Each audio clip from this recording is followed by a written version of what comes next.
आप बचपन में क्या करते थे कि एक कार्टून को लेते थे, ठीक है। इस कार्टून में क्या करते थे कि यहाँ पर आप धागा बांधते थे और धागा बांध के इस डायरेक्शन में आप बल लगाते थे, ठीक है। मान लीजिए जो आप बल लगा रहे थे वो है 100 न्यूटन, ठीक है। ये सभी ने बचपन में किया, ठीक है। तो इसका दो कंपोनेंट आता है, एक कंपोनेंट एक्स डायरेक्शन में और इसका एक कंपोनेंट वाई डायरेक्शन में,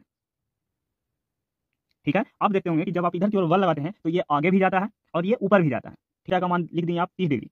थीटा की तरफ क्या आता है, कॉस आता है। तो इस एक्स डायरेक्शन में एफ कंपोनेंट, इसका कंपोनेंट कितना आ जाएगा, एफ कॉस थीटा। थीटा की तरफ क्या आता है, कॉस आता है, भूलने का नहीं। तो यहाँ से आ जाएगा एफ कितना दे रखा है 100 न्यूटन, थीटा कितना है कॉस 30। कॉस 30 कितना होता है, कॉस 30 होता है √3/2। तो यहाँ से हो जाएगा 50√3।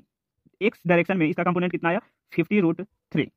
अब निकालेंगे वाई डायरेक्शन में इस वेक्टर का कंपोनेंट, ठीक है। तो देखिए जिस तरफ कॉस आ चुका है उसके लंबवत क्या आता है, साइन आता है, उसके विपरीत लंबवत क्या आता है, साइन आता है। तो ये हो जाएगा एफ वाई डायरेक्शन में, ठीक है। तो ये हो जाएगा एफ साइन थीटा। तो यहाँ से हो जाएगा एफ कितना है 100, साइन 30 कितना होता है 1/2। तो ये हो जाएगा 50, इधर आ जाएगा 50 न्यूटन का फोर्स। तो वाई डायरेक्शन में इस सदिश का एक कंपोनेंट कितना आया 50 न्यूटन।